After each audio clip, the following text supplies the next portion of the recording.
I'm curious to hear your thoughts on how to efficiently conduct market education when you're defining a new market and changing an entrenched consumer behavior. Right.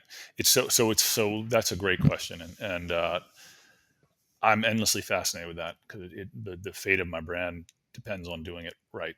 And so, in fact, I don't really even marketing books about that anymore. I'm reading a great book called Behave, which is talks about why we do as humans from a neurological perspective, why as humans we do what we do in the moments leading up to what we do, and the days before and hours before.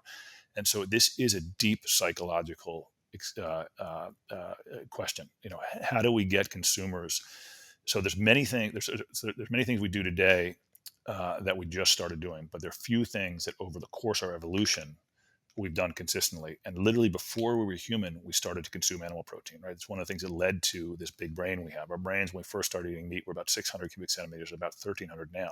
That happened because our stomachs shrank and the energy was going to our stomachs.